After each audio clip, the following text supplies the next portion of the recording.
Hello everyone, welcome back to our channel. So I hope आप सभी बढ़िया हो और पढ़ाई कर रहे हो। जैसा कि हमने फिजिक्स का first chapter light, reflection and refraction ये स्टार्ट किया था। इस चैप्टर का फर्स्ट वीडियो जिसमें हमने लाइट का इंट्रोडक्शन, उसका नेचर, वो हमारे लिए किस वे में इंपॉर्टेंट है, ये सारी चीजें पढ़ लिया था फर्स्ट इंट्रोडक्टिव वीडियो में।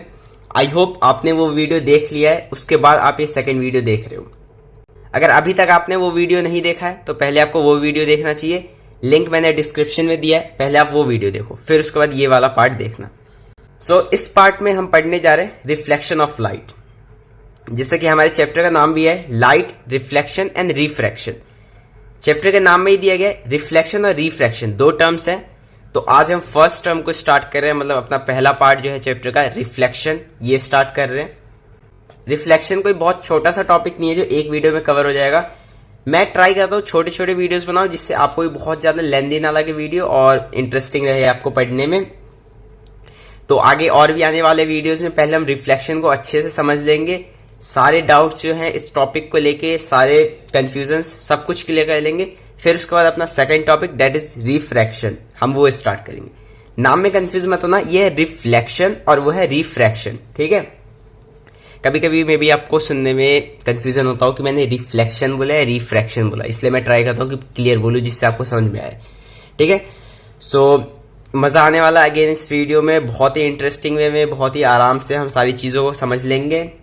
इस वीडियो में मेनली मैं बता दूं रिफ्लेक्शन ऑफ लाइट होता क्या है और रिफ्लेक्शन ऑफ लाइट के कुछ लॉज हैं, उन लॉज को भी हम इस वीडियो में पढ़ लेंगे। तो ये दो छोटे छोटे टॉपिक्स हैं, बहुत ईजी है, बिल्कुल आराम से पढ़ेंगे, कोई दिक्कत नहीं होगा हमें। अब स्टार्ट करते हैं हमारा ये वीडियो। देखो, सबसे पहले रिफ्लेक्शन ऑफ लाइट, जैसे नाम हमें दिया गया है रिफ्लेक्शन ऑफ लाइट, लाइट का रिफ्लेक्शन होना, इसका मतलब क्या है पहले हम ये समझते हैं।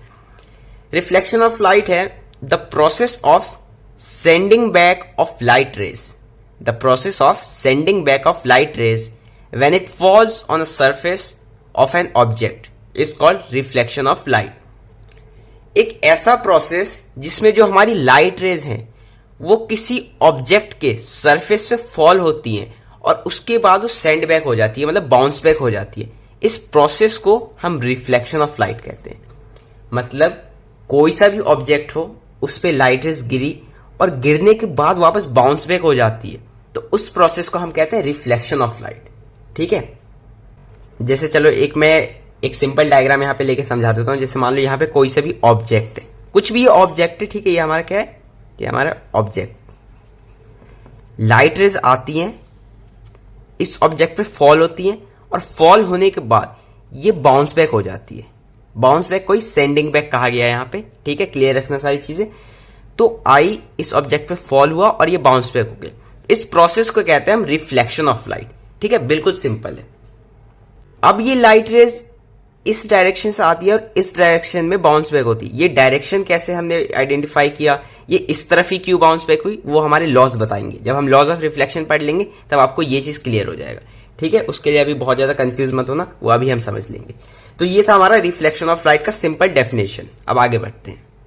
सेकेंड पॉइंट हमारा ये लिखा है the object having polished shiny surface reflect more light than object having unpolished dull surface. दो चीज यहां पे गिवन है। एक ऐसा ऑब्जेक्ट जिसका पॉलिश्ड और शाइनी सरफेस है वो लाइट को ज्यादा रिफ्लेक्ट करेगा। किस ऑब्जेक्ट के कंपैरिजन में? एक ऐसा ऑब्जेक्ट जिसका जो सरफेस है वो बहुत ज्यादा अनपॉलिश्ड है या फिर डल है। ये एग्जांपल तो आपने बहुत ज्यादा ऑब्जर्व किया होगा। जैसे आपके सामने एक मैं मिरर रख दूं तो मिरर का जो सरफेस होता है बहुत ज्यादा शाइन करता है, पॉलिश्ड होता है, बहुत स्मूथ होता है, तो उस पर लाइट रेज पड़ती है तो ऑलमोस्ट 100% या फिर मैं कह दूं कि 99% ऑफ लाइट रेज जो है वो रिफ्लेक्ट हो जाती है। लेकिन आपके सामने टेबल रखा है, ये पेंसिल रखा है, लाइट रेज इस पेंसिल पे भी पड़ रही है, लेकिन इसका जो रिफ्लेक्शन है वो मिरर के कंपैरिजन में कम है, ठीक है।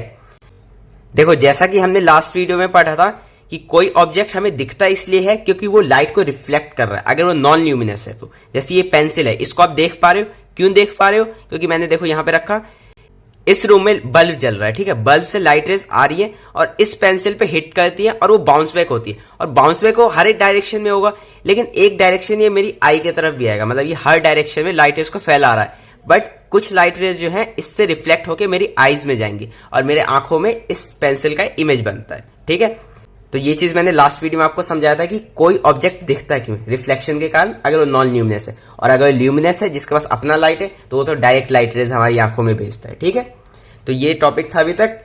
याद रखना है, जिसका पॉलिश और साइनी सरफेस है वो ज्यादा रिफ्लेक्ट करेगा और जिसका अनपॉलिश या फिर डल सरफेस है वो कम रिफ्लेक्ट करेगा। लॉजिकल भी है, बहुत ज्यादा आपको डिफिकल्टी नहीं फेस करना पड़ेगा इसको समझने में। एक एग्जाम्पल भी गिवन है यहाँ पे, वुडन टेबल और मिरर।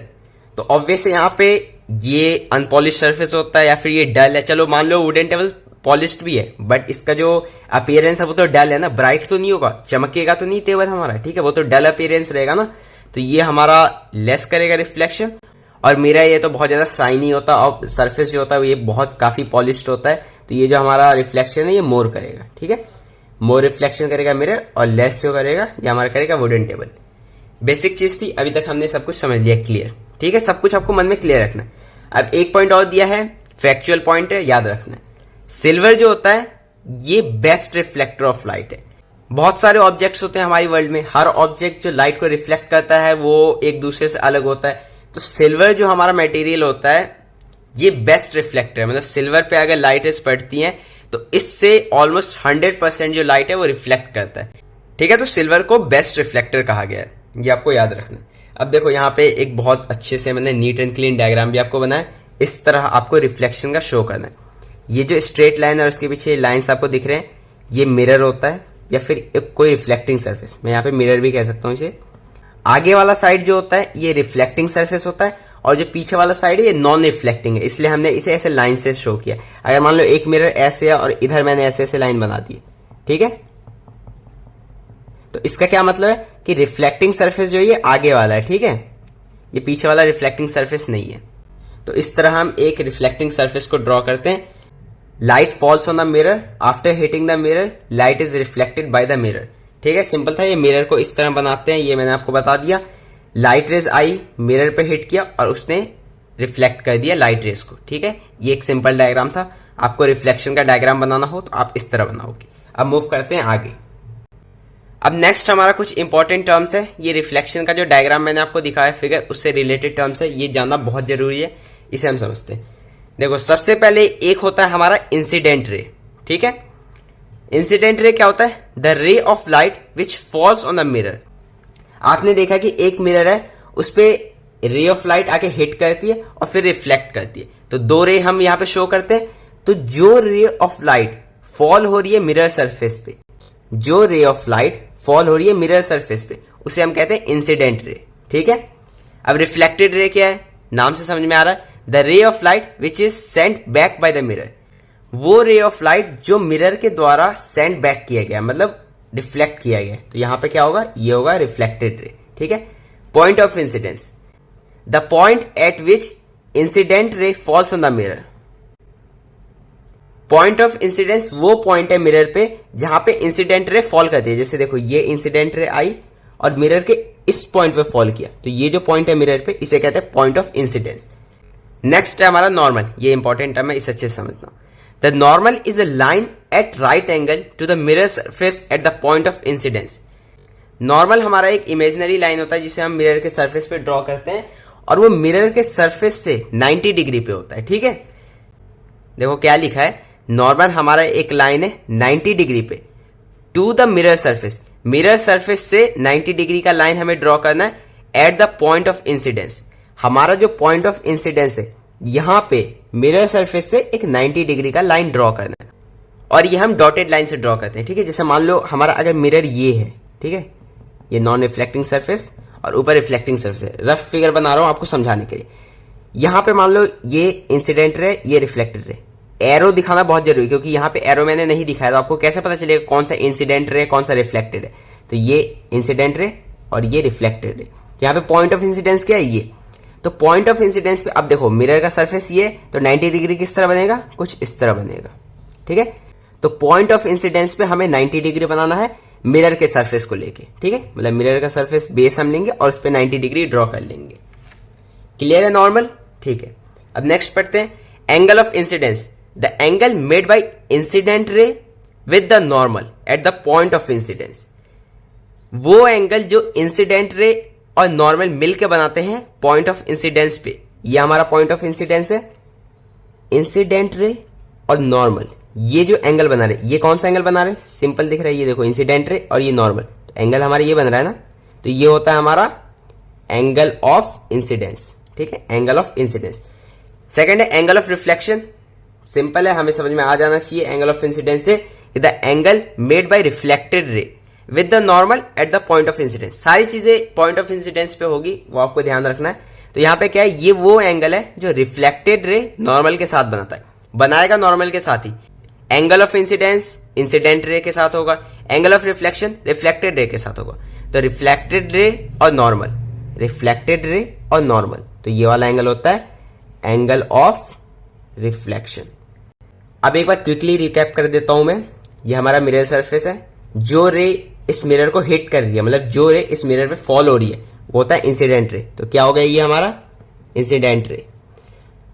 जो रे इस मिरर के द्वारा बाउंस बैक की गई है या फिर सेंड बैक किया गया है, वो होता है हमारा रिफ्लेक्टेड रे। तो आफ्टर हिटिंग द सरफेस ये रे रिफ्लेक्ट हो रहा है, तो ये होगा रिफ्लेक्टेड रे।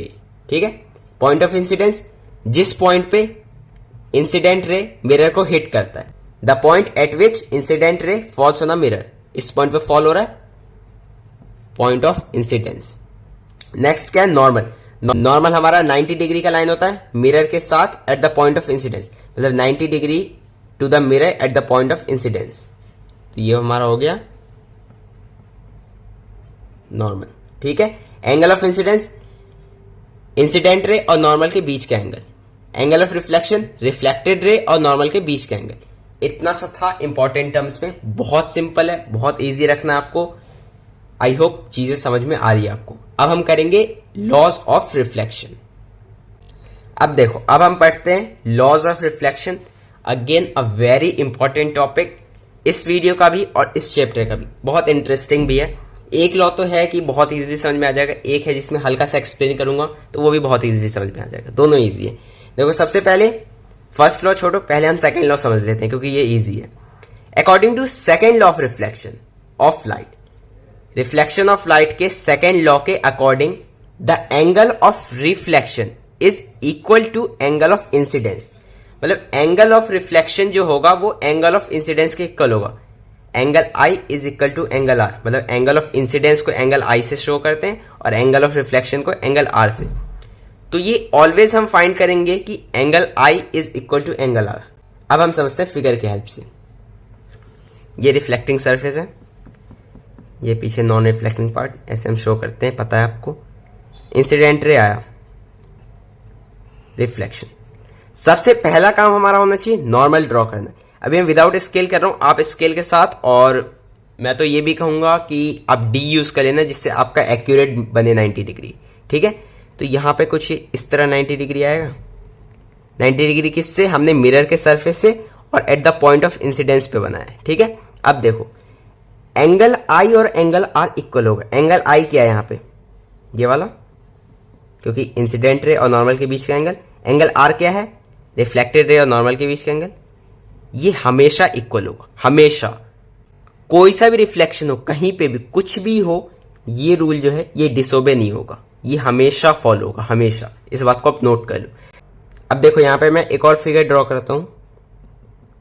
ये हमारा नॉन रिफ्लेक्टिंग पार्ट, ये ऊपर वाला रिफ्लेक्टिंग सरफेस, इस पे एक एंगल आता है, ये इंसिडेंट रे, ये रिफ्लेक्टेड रे। एरो जरूर आपको यहां पे मेंशन करना है जिससे हमें समझ में आए कि कौन सा इंसिडेंट है और कौन सा रिफ्लेक्टेड है। सबसे पहला काम नॉर्मल ड्रॉ करना। अब मान लो ये इंसिडेंट रे जो है ये आता है हमारा लेट्स से 60 डिग्री पे। 60 डिग्री आपको पता है कि एंगल ऑफ इंसिडेंस की बात चल रही है, ये वाला एंगल मत कर देना आप। नॉर्मल और इंसिडेंट रे के बीच का जो एंगल होता है उसे हम कहते हैं एंगल ऑफ इंसिडेंस। बहुत बच्चे यहां पे मान लेते हैं तो वो गलत हो जाता है। ठीक है, तो मान लो कि हमारा जो लाइट रे है वो 60 डिग्री पे फॉल हो रहा है, मतलब एंगल ऑफ इंसिडेंस 60 है। तो एंगल ऑफ रिफ्लेक्शन क्या होगा, angle I is equal to angle R, ये भी होगा हमारा 60। एक और फिगर में ड्रॉ करता हूं। अगर मान लो ये लाइट रे जो ये 60 ना होकर 30 डिग्री पे ड्रॉ कर रहा है, ये इंसिडेंट, ये रिफ्लेक्टेड, सबसे पहले तो नॉर्मल हमें ड्रॉ करना है। ये मान लो 30 डिग्री है, तो एंगल ऑफ रिफ्लेक्शन कितना होगा 30 डिग्री। जितना एंगल ऑफ इंसिडेंस उतना ही angle of reflection. The angle of reflection is equal to angle of incidence, मतलब रिफ्लेक्शन और इंसिडेंस दोनों का जो एंगल होगा वो इक्वल होगा। ये हमेशा के लिए है, कहीं पे भी रिफ्लेक्शन हो रहा हो तो ये रूल फॉलो होगा। अब यहाँ पे एक चीज और मैं आपसे पूछना चाहता हूं कि अगर मान लो ये 60 डिग्री है, ठीक है, तो एंगल ऑफ रिफ्लेक्शन भी 60 डिग्री होगा। आप ये एंगल मुझे बता सकते हो कितना है, या फिर ये एंगल? एक सेकंड के लिए आप वीडियो पॉज करो और सोचो। एक हिंट मैं दे देता हूं, जितना ये डिग्री होगा उतना ही ये डिग्री होगा। जैसे एंगल ऑफ इंसिडेंस और रिफ्लेक्शन इक्वल होते हैं ना, वैसे ये दो एंगल भी इक्वल होंगे। अब एक बार आप सोचियो, और अगर आपको आंसर पता चल जाता तो आप कमेंट जरूर करना। तो चलो अब मैं बताता हूं आपको इसका आंसर क्या है। देखो हमने क्या बोला था कि नॉर्मल जो है ये मिरर से 90 डिग्री पे बना है, मतलब ये 90 डिग्री हुआ, ठीक है। अगर ये 60 है तो ये कितना होगा, टोटल 90 है, इतना 60 है तो ये 30 होगा। अगेन सेम इधर भी वही है, ये भी 90 डिग्री है, ये 60 है तो ये भी 30 होगा। अब इस केस में देखो ये 90 है पूरा, इधर भी ये पूरा 90 है, ठीक है। ये अगर 30 है तो ये 60 होगा ना, क्योंकि ये टोटल तो 90 है। इधर भी वही चीज होगा कि ये टोटल 90 है, इतना सा 30 है तो ये 60 होगा। तो ये एंगल भी इक्वल होते हैं। अगर मान लो सिर्फ ये दो एंगल्स दिए हो ना, तब भी आप एंगल ऑफ इंसिडेंस और एंगल ऑफ रिफ्लेक्शन फाइंड कर सकते हो। कैसे, आपने अभी देखा। सो ये था हमारा सेकंड लॉ। अब देखते हैं फर्स्ट लॉ। आई होप आपको सेकंड लॉ समझ में आ गया है। फर्स्ट लॉ हमारा कहता है, according to first law of reflection of light, the incident ray, the reflected ray, the normal at the point of incidence. Very important, बच्चे इस चीज को छोड़ देते, नहीं छोड़ना, इसे भी इंक्लूड करना है पॉइंट में। At the point of incidence all lie in the same plane. हमारा इंसिडेंट रे, हमारा रिफ्लेक्टेड रे और हमारा normal at the point of incidence सारे एक सेम प्लेन में लाई करेंगे। इसका मतलब क्या है मैं आपको बताता हूं। अब देखो मैं एक इंटरेस्टिंग वे में आपको इन द सेम प्लेन, ये सेम प्लेन का क्या मतलब है इसका मतलब समझाता हूं। मान लो ये हमारा मिरर है, ठीक है। मिरर का रिफ्लेक्टिंग पार्ट हुआ, एक रे आता है और इस पे हिट करता है। अब इस रे के साथ क्या होगा, ये रिफ्लेक्ट होगा। ये हमारा रिफ्लेक्टेड रे, इंसिडेंट रे, रिफ्लेक्टेड रे। नॉर्मल हमें ड्रॉ करना है, नॉर्मल। अब देखो सबसे पहले normal at the point of incidence, इसका मतलब समझाता हूं। मतलब ये नॉर्मल जो है ये हमारा पॉइंट ऑफ इंसिडेंस हो गया यहां पे, तो इस जगह पे हमें नॉर्मल ड्रॉ करना है। इसलिए eight the point of incidence हमें मेंशन करना जरूरी है, क्योंकि मान लो ये नॉर्मल ना हो कि यहां भी तो हो सकता था, क्योंकि यहां पे भी हमने 90 डिग्री ड्रॉ कर दिया। लेकिन हमें नॉर्मल तो यहां का लेना है ना, जहां पे इंसिडेंट रे और रिफ्लेक्टेड रे है। इसलिए हम normal at the point of incidence इसे मेंशन करते हैं। अब देखो सेम प्लेन का मतलब बताता हूं। ये इंसिडेंट रे आया, इस पे फॉल किया, हिट होने के बाद ये इस वे में रिफ्लेक्ट हो गया। तो आप ऐसे अज्यूम करो कि ये सारे एक हॉरिजॉन्टल सरफेस पे, ठीक है। और देखो है ये किस तरह, ऐसे बिल्कुल सरफेस पे लेटे हुए हैं, ठीक है। ऐसा तो नहीं हो रहा ना कि ये इस तरह इंसिडेंट होता है और रिफ्लेक्शन इसका कहीं बाहर हो जाता है, मतलब ये कुछ इस तरह रिफ्लेक्ट हो जाता है बाहर की साइड, या फिर अंदर ये पेज के अंदर चला जाता है। ऐसा तो नहीं हो रहा ना। अगर हॉरिजॉन्टल सरफेस पे इंसिडेंट हो रहा है तो हॉरिजॉन्टल सरफेस पे ये रिफ्लेक्ट होगा, मतलब सेम प्लेन। प्लेन हमारा क्या है, ये पेज, मतलब ये हॉरिजॉन्टल पेज जो है ये हमारे यहाँ पे प्लेन है। तो इंसिडेंट रे, रिफ्लेक्टेड रे और नॉर्मल, ये तीनों इसी हॉरिजॉन्टल प्लेन पे लाई कर रहे हैं, ठीक है। अब एक और एग्जांपल देखो। सो यहाँ पे मैंने एक और एग्जांपल लिया है, इससे और अच्छे से समझ में आएगा कि all lie in the same plane. तो यहाँ पे सेम प्लेन का मतलब क्या है, ठीक है।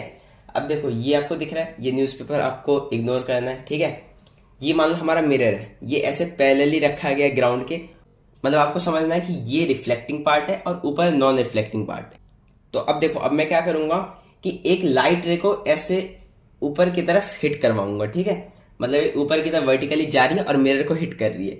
हिट करने के बाद क्या होगा, ये रिफ्लेक्ट होगा। रिफ्लेक्ट किस तरह होगा, ये इस तरह रिफ्लेक्ट होगा, मतलब ऐसे गई और ये अगर आपको समझ में आए तो कुछ इस तरह रिफ्लेक्ट होगा, ठीक है। यहां पे आपको बीच में ऐसे नॉर्मल रहेगा, वो हल्का सा एज्यूम कर लेना आप, ठीक है।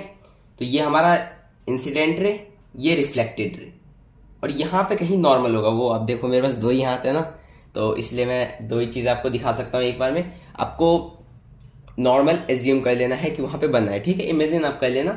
तो अब देखो यहाँ पे all lie in the same plane हम कैसे समझ सकते हैं कि फर्स्ट एग्जांपल में हमने देखा था कि इंसिडेंट रे ऐसे था और रिफ्लेक्टेड रे ऐसे था, अगर आपको दिख रहा हो। तो कहने का मेरा मतलब ये है कि देखो इंसिडेंट रे कुछ इस तरह था और रिफ्लेक्टेड रे इस तरह था, मतलब ये हॉरिजॉन्टली रखे होते। अगर इंसिडेंट रे हॉरिजॉन्टली ऐसे जा रहा है तो रिफ्लेक्टेड रे वो भी हॉरिजॉन्टली आएगा, ठीक है। बट यहाँ पे हॉरिजॉन्टल नहीं है, यहाँ पे वर्टिकल है, क्योंकि ऐसे देखो ऊपर की तरफ जा रहा है तो ये वर्टिकली जा रहा है, तो रिफ्लेक्टेड रे जो है वो भी वर्टिकली डाउनवर्ड आएगा। तो ठीक है, ऐसे जा रहा है, रिफ्लेक्टेड रे ऐसे वर्टिकली डाउनवर्ड आएगा। अब यहाँ पे ये तो नहीं हो रहा ना कि ये जा तो ऐसे वर्टिकली रहा है बट आफ्टर रिफ्लेक्शन ये कुछ हॉरिजॉन्टली ऐसे बाहर को आ जाए या फिर ऐसे अंदर को चला जाए, ऐसा कुछ तो नहीं हो रहा ना। अगर ये वर्टिकली जा रहा है तो ये वर्टिकली आ रहा है, ठीक है। Incident ray vertically, reflected ray vertically, बस ये अपवर्ड है वो डाउनवर्ड। वो रिफ्लेक्शन होगा तो साइड का चेंज तो होगा, तो ये हमें समझना था। अगर इंसिडेंट रे हॉरिजॉन्टली जा रहा है तो रिफ्लेक्ट भी हॉरिजॉन्टली करेगा। ये ऐसा नहीं होगा कि ये कुछ ऊपर की तरफ निकल जाएगा या फिर अंदर टेबल में चला जाएगा, ठीक है। और वैसे सेम यहाँ पे ये मान लो मिरर है, ऐसे वर्टिकली ऊपर की तरफ जा रहा है हमारा इंसिडेंट रे, तो वर्टिकली नीचे की तरफ आएगा रिफ्लेक्टेड रे, ठीक है। ऐसा नहीं होगा कि ये बाहर की तरफ आ जाएगा या फिर अंदर चला जाएगा। तो ये मतलब था all lie in the same plane. अब आई होप आपको इन दोनों एग्जाम्पल से सेम प्लेन यहाँ पे क्या है वो समझ में आ गया। तो फर्स्ट लॉ था according to first law of reflection of light, incident ray, reflected ray and normal at the point of incidence all lie in the same plane. I hope अब तो आपको ये पॉइंट समझ में आ गया होगा। सेकंड है according to second law of reflection of light, the angle of reflection is equal to angle of incidence, या फिर angle of incidence is equal to angle of reflection, आप ये भी लिख सकते हो। सो ये था हमारा laws of reflection. Again I hope आपको समझ में आ गया, एंड जिस तरह मैंने एग्जांपल्स देके आपको फर्स्ट लॉ समझाया आपको अच्छा लगा। और मेन चीज ये कि अगर समझ में आ गया तो प्लीज लाइक भी करना वीडियो को और शेयर भी करना, ठीक है। अब आगे बढ़ते हैं। देखो रिफ्लेक्शन और लॉज ऑफ रिफ्लेक्शन ये दो टॉपिक्स थे जो इस वीडियो के मेन टॉपिक्स थे, वो हमने पढ़ लिए हैं। हाँ, वो टॉपिक्स कंप्लीट हो चुके हैं। रिफ्लेक्शन का हमने डेफिनेशन देख लिया, उतना सही था। फिर लॉज ऑफ रिफ्लेक्शन दो लॉ थे, हमने उसे अच्छे समझ लिया। एंड आई होप दोनों चीजें आपको सिंपल लगे होंगे, इजी लगे होंगे और बहुत ही इंटरेस्टिंग वे में हमने समझा है। तो चलो एक लास्ट टॉपिक और है, रेगुलर रिफ्लेक्शन और डिफ्यूज रिफ्लेक्शन। छोटा सा टॉपिक है, इसे भी कंप्लीट करते हैं, फिर हमारा वीडियो एंड हो जाएगा, ठीक है। देखो रेगुलर रिफ्लेक्शन और डिफ्यूज रिफ्लेक्शन एक एक करके समझते हैं क्या। देखो in regular reflection a parallel beam of incident light is reflected as a parallel beam in one direction. हमारा रेगुलर रिफ्लेक्शन वो रिफ्लेक्शन होता है जिसमें एक parallel beam of light incident करती है एक सरफेस पे, और आफ्टर रिफ्लेक्शन वो पैरेलल बीम ही रिफ्लेक्ट होती है और एक डायरेक्शन में। बीम क्या होता है? Bundle of light rays. Beam क्या होता है मैं यहीं पे लिख देता हूं, अपने नोट्स में इंक्लूड कर लेना। Bundle of light rays. देखो अभी तक जो हमने समझा उसमें हमने फिगर्स में ये देखा कि एक मिरर होता है, उसमें एक रे इंसिडेंट कर रहा होता है और वही रे रिफ्लेक्ट कर जाता है। बट इन रियल आप एक बार सोच के देखो कि क्या ऐसा होता होगा कि सिर्फ एक लाइट ऑफ रे आती होगी? नहीं, बहुत सारे लाइट रेज आते हैं एक साथ। तो वही बंडल ऑफ लाइट रेज जो होता है इसे ही बीम कहते हैं, बीम ऑफ लाइट, ठीक है। तो एक पैरेलल बीम इंसिडेंट करेगी और रिफ्लेक्ट भी वो पैरेलल ही होगी और एक डायरेक्शन में होगी। इसका बेस्ट एग्जांपल है प्लेन मिरर का रिफ्लेक्शन। यहां पे देख लो फिगर भी, पैरेलल रेज हिट किया मिरर को और आफ्टर रिफ्लेक्शन एक डायरेक्शन में रिफ्लेक्ट हो रही है और पैरेलली, ठीक है। स्मूथ सरफेस इसलिए लिखा है क्योंकि प्लेन मिरर है तो स्मूथ और पॉलिश तो होगा, ठीक है। डिफ्यूज रिफ्लेक्शन क्या होता है? इस रिफ्लेक्शन में parallel beam of incident light is reflected in different directions. एक पैरेलल बीम आती है, इंसिडेंट करती है, हिट करती है उस सरफेस को और अलग अलग दिशाओं में रिफ्लेक्ट करती है। इसका example paper, chalk, walls etcetera, thousands of example है डिफ्यूज रिफ्लेक्शन के। एक यहां पे मैंने फिगर भी यूज किया है, ये देखो कुछ रफ सरफेस इसका दिख रहा है। इस पे मैंने 3 लाइट रेज जो है ये इंसिडेंट कराई है। एक लाइट रे जो है इस तरफ रिफ्लेक्ट हो जाती है, एक लाइट रे है इस तरफ होती है और एक लाइट रे है वो इस तरफ होती है। ये अलग अलग दिशाओं में रिफ्लेक्ट होती है। क्यों होती है? क्योंकि इसका सरफेस जो है वो स्मूथ नहीं है, प्लेन नहीं है। इसका सरफेस जो है वो रफ सरफेस है, इसलिए वो अलग अलग डायरेक्शंस में रिफ्लेक्ट कर जाती है। तो ये था हमारा डिफ्यूज रिफ्लेक्शन। एक बार और समझा देता हूं quickly. Regular reflection, parallel beam of light आएगी, इंसिडेंट करेगी और पैरेलली रिफ्लेक्ट करेगी एक डायरेक्शन में, example. Diffuse reflection, parallel beam of light तो आएगी, इंसिडेंट करेगी और रिफ्लेक्ट करेगी अलग अलग डायरेक्शंस में, एग्जाम्पल। अब यहाँ पे एक क्वेश्चन आता है कि अलग अलग डायरेक्शन से रिफ्लेक्ट कर रही है, क्या इसका ये मतलब है कि यहाँ पे फेलियर ऑफ लॉज है कि angle of incidence is equal to angle of reflection? क्योंकि इनमें देखोगे तो ऐसे आई ऐसे चलेगी, यहाँ पे नॉर्मल अगर हम ड्रॉ कर लेते हैं तो ये एंगल हमें इक्वल दिखेगा, ठीक है। तो यहाँ पे तो देख के भी समझ में आता है, बट क्या यहाँ पे फेलियर ऑफ लॉज है? एक सेकंड के लिए आप सोचो। तो चलो मैं बताता हूं, मैंने क्या बोला था, जहां भी रिफ्लेक्शन होगा वहां पे लॉस फॉलो होगा, 101% होगा, चाहे वो रेगुलर हो, चाहे डिफ्यूज हो, चाहे किसी टाइप का भी रिफ्लेक्शन हो, लॉस तो फॉलो होगा। यहाँ पे अलग अलग डायरेक्शंस में रिफ्लेक्ट होने का सरफेस क्या है? फेलियर ऑफ लॉज नहीं है, रीजन है रफ सरफेस। लॉज यहाँ पे भी फॉलो होंगे। अगर मान लो फर्स्ट जो हमारा रिफ्लेक्शन था कुछ इस तरह था, यहाँ पे आप नॉर्मल ड्रॉ करोगे, ये एंगल और ये एंगल इक्वल पाओगे। सेकंड देखो यहाँ पे मैं अगेन ड्रॉ कर लेता हूँ, सेकंड कुछ इस तरह की ऐसे आता है और इस तरफ चला जाता है। अब बात क्या है कि eight the point of incidence हमें 90 डिग्री ड्रॉ करना है, तो इस पॉइंट का जो 90 डिग्री है ना वो कुछ इस तरह ही ड्रॉ होगा, वो हम ऐसे स्ट्रेट ड्रॉ नहीं करेंगे क्योंकि ये सरफेस ही यहाँ पे इस तरफ, ठीक है, मतलब ऐसे टिल्टेड सरफेस है, तो 90 डिग्री ऐसे ही होगा, तो इसका अगेन इक्वल हो जाएगा। अब थर्ड देखो, थर्ड एक और मैं फिगर बना लेता हूं, इस तरह लाइट आ रही है, बहुत ही वाइडली रिफ्लेक्ट कर जा रही है, तो यहां पे भी सरफेस देखोगे ना आप, तो सरफेस पे जब आप 90 डिग्री बनाओगे पॉइंट ऑफ इंसिडेंस के हेल्प से, तो ये कुछ इस तरह ही बनेगा। तो यहां पे भी जो एंगल आई और एंगल आर है ये इक्वल होंगे। एरोज हमें जरूर मेंशन करने जिससे हमें समझ में आ जाए। तो ये था रेगुलर और डिफ्यूज रिफ्लेक्शन। याद रखना है, failure of laws no, it is just because of rough surface. Laws हर जगह फॉलो होंगे। सो ये था हमारा आज का वीडियो, रिफ्लेक्शन पढ़ा, लॉज ऑफ रिफ्लेक्शन पढ़ा, और एंड में छोटा टॉपिक रेगुलर रिफ्लेक्शन और डिफ्यूज रिफ्लेक्शन, इसे ही पढ़ लिया। आई होप इस वीडियो में आपको काफी मजा आया होगा, एग्जाम्पल्स हमने लिए वो भी आपको अच्छा लगा होगा। सारी चीजों को हमने बहुत ही इजीली और इंटरेस्टिंग वे में कवर कर लिया है। Reflection of light and its laws, ये टॉपिक कंप्लीट हो गया है। नेक्स्ट में एक और छोटा टॉपिक है रियल इमेज और वर्चुअल इमेज, उसको हम पढ़ेंगे। उसके बाद फिर हम प्लेन मिरर पे चलेंगे, उसके प्रॉपर्टीज को पढ़ेंगे, उसके इमेज फॉर्मेशन को, बहुत चीजें हैं, यूजेस पढ़ेंगे। उसके बाद फिर स्फेरिकल मिरर पढ़ेंगे, उसमें भी वो खुद में ही एक काफी बड़ा टॉपिक है। देखो हार्ड कुछ नहीं है, डिफिकल्ट कुछ नहीं है, कुछ टॉपिक्स होते हैं जो कुछ लेंदी होते हैं। अब देखो 10th क्लास में पढ़ रहे हो तो 2-3 पेजेस के तो चैप्टर नहीं होंगे ना, थोड़े बड़े तो चैप्टर होंगे, तो इसलिए कुछ टॉपिक्स होते हैं हल्का लेंदी, बट इंटरेस्टिंग होता है। देखो, और इंटरेस्टिंग हमें बनाना पड़ता है, तभी हम उन चीजों को पढ़ पाएंगे। अब 20 पेज का चैप्टर है, आप उसे बोरिंग टाइप में पढ़ रहे हो तो आपको पढ़ने में मजा नहीं आएगा और ना ही आपको समझ में आएगा। लेकिन वही 20 पेज का चैप्टर है और उससे आप कुछ इंटरेस्टिंग वे में पढ़ रहे हो, आपको बनाना पड़ेगा उसको इंटरेस्टिंग, ठीक है, तो आपको मजा भी आएगा और 20 पेज कब कंप्लीट हो जाएंगे आपको पता भी नहीं चलेगा। और फिजिक्स तो वैसे भी काफी इंटरेस्टिंग होती है अगर आपको समझ में आ रहा है।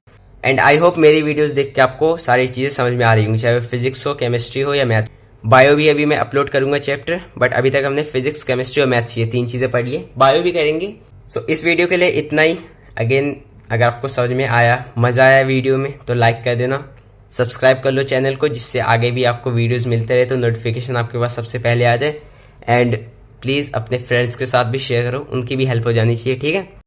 सो नेक्स्ट वीडियो में हम पढ़ेंगे एक छोटा सा टॉपिक, रियल इमेज और वर्चुअल इमेज क्या होता है, डिटेल में पढ़ लेंगे। Till then keep learning, keep growing, thank you.